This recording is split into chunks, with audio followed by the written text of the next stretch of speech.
আসসালামু আলাইকুম। এখন শুনবেন সংবাদ শিরোনাম। যশোরের খাল খনন সহ কয়েকটি উন্নয়ন প্রকল্প উদ্বোধন করলেন প্রধানমন্ত্রী। বললেন, গণভোটের রায়ে ভিন্ন খাতে প্রবাহিত করতে চায় একটি রাজনৈতিক গোষ্ঠী। বিকেলে যোগ দেবেন জনসভায়। আগামী সপ্তাহ নাগাদ অর্ধেকে কমবে লোডশেডিং, বলছেন জ্বালানি মন্ত্রী। রূপপুর পারমাণবিক কেন্দ্রে ইউরেনিয়াম লোড শুরু কাল, জাতীয় গ্রিডে যোগ হবে 300 মেগাওয়াট।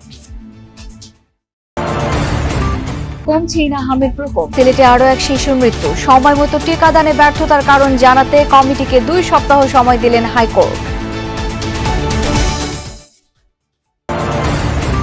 প্লাস্টিক কারখানা, রাসায়নিক ও বর্জ্যের অস্তিত্ব সংকটে রাজধানীর কাটাসুর খাল উদ্ধারে উদ্যোগ নেই ডিএনসিসির, নির্বিকার পরিবেশ অধিদপ্তরও। এতক্ষণ শুনছিলেন সংবাদ শিরোনাম, এখন দেখবেন বিস্তারিত। দর্শক, যশোরে 500 শয্যা বিশিষ্ট যশোর মেডিকেল কলেজ ও হাসপাতালের ভিত্তিপ্রস্তর স্থাপন করেছেন তারেক রহমান। আমরা সরাসরি সেখানেই ছিলাম এতক্ষণ। গণভোটের রায়কে ভিন্ন খাতে প্রবাহিত করতে ষড়যন্ত্র করছে একটি রাজনৈতিক গোষ্ঠী। জুলাই সনদের অর্থ নিজেদের স্বার্থে ব্যবহার করে বিশৃঙ্খলা সৃষ্টি করতে চায় বলে মন্তব্য করেছেন প্রধানমন্ত্রী তারেক রহমান। যশোরে উলসি খাল খনন কাজের উদ্বোধন শেষে এসব কথা বলেন তিনি। জানান, পর্যায়ক্রমে দেশের বন্ধ কারখানাগুলো চালু করা হবে। নারীদের বিনামূল্যে ডিগ্রি পর্যন্ত পড়াশোনার ব্যবস্থাও করবে সরকার। যশোরের এই উলসি খালের প্রথম খনন হয় প্রয়াত রাষ্ট্রপতি জিয়াউর রহমানের হাত ধরে। সেই নামফলকের পাশেই খালটি পুনরায় খনন কাজ উদ্বোধন করলেন তারই ছেলে ও বর্তমান প্রধানমন্ত্রী তারেক রহমান। খাল খনন উদ্বোধনের পর প্রধানমন্ত্রী বক্তব্য রাখেন সুধী সমাবেশে। বলেন, খাল দখল ও ভরাটের কারণে পানি নেই, ফলে কৃষকের কোনো উপকার হচ্ছে না। খাল খনন শেষ হলে এই অঞ্চলের মানুষের ভাগ্যের পরিবর্তন হবে বলে আশা প্রকাশ করেন প্রধানমন্ত্রী। এই দেশের কৃষকদের আত্মনির্ভরশীল করার জন্য তাদের পাশে এসে দাঁড়াতে হবে। এই দেশে আমাদের গাছপালা কমে যাওয়াতে বৃষ্টি বাদলও কমে গিয়েছে, সেই জন্য বৃক্ষরোপণ কর্মসূচি আমরা সিদ্ধান্ত নিয়েছি, আমরা এই পরিকল্পনা গ্রহণ করেছি। ইনশাআল্লাহ আগামী 25 বছরে প্রায় সারা দেশে আমরা চেষ্টা করবো ইনশাআল্লাহ আল্লাহর রহমতে 25 কোটি বৃক্ষ রোপণ করার জন্য। প্রিয় ভাই বোনেরা, আজ এই খাল খনন কর্মসূচির কাজ আমরা শুরু করলাম। এরকম প্রত্যেকটি কাজ আমরা করতে চাই যার সাথে জনগণের ভাগ্য জড়িত। রাজনৈতিক প্রসঙ্গে প্রধানমন্ত্রী বলেন, গণভোটের রায় নিয়ে বিশৃঙ্খলা তৈরি করতে চায় একটি পক্ষ। দেশ গঠন যেমন আমরা করব, দেশ গঠনের জন্য কাজ করব, একই সাথে আপনাদেরকে সজাগ দৃষ্টি রাখতে হবে। যারা বিভ্রান্তির রাজনীতি করছে, যারা জনগণের কর্মসূচিগুলোকে যারা বাধাগ্রস্ত করছে, প্রিয় ভাই বোনেরা, তাদের বিরুদ্ধে সজাগ থাকতে হবে।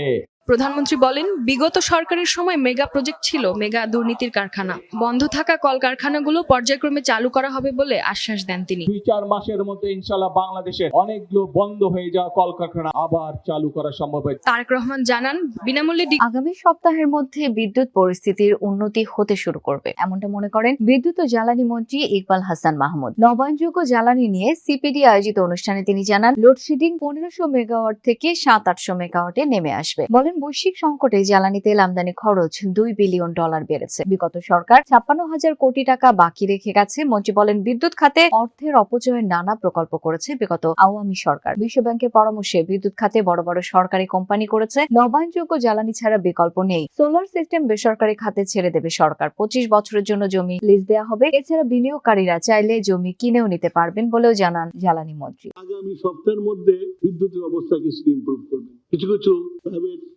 পাওয়ার জেনারেটর যারা আছে তারা আপনি পাওয়ার দেওয়া শুরু করবে। তাতে আশা করি যে আমার এখন তো প্রায় 1200 বা 1500 মেগাওয়াট আমাকে লোডশেডিং দিতে হচ্ছে, তখন আমি হয়তো 800-900-র মধ্যে নিয়ে আসতে পারবো। লোডশেডিং থাকবে, মানে আপনার একটু আরাম হবে। দীর্ঘ প্রতীক্ষার পর আগামীকাল থেকে শুরু হচ্ছে রূপপুর পারমাণবিক বিদ্যুৎ কেন্দ্রে জ্বালানি লোডিং কার্যক্রম। এটি সফল হলে প্রথম ইউনিট থেকে অন্তত 300 মেগাওয়াট বিদ্যুৎ জাতীয় গ্রিডে যুক্ত হবে বলে আশা করছে কর্তৃপক্ষ। উচ্ছ্বসিত এলাকার মানুষও। পাবনার ঈশ্বরদীতে পদ্মার তীরে দেশের একমাত্র পারমাণবিক বিদ্যুৎ উৎপাদন কেন্দ্র। দীর্ঘ প্রতীক্ষার অবসান ঘটিয়ে আগামীকাল থেকে বিদ্যুৎ কেন্দ্রটিতে শুরু হতে যাচ্ছে জ্বালানি লোডিং কার্যক্রম।